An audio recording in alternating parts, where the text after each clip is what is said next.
Hi guys! Ito pala ang nadiskubre kong pwedeng remedy sa high blood, itong Roselle plant. Ito guys yung dried na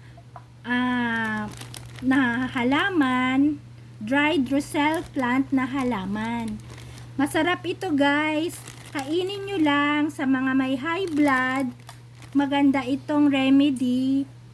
At magagaling tayo agad. Iwas high blood.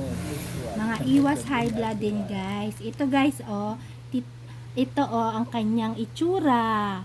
Mamaya papakita ko yung mga picture guys ng totoong Roselle plant. Tapos ito ginawa na nilang parang chips sa mga anti-blood, high blood.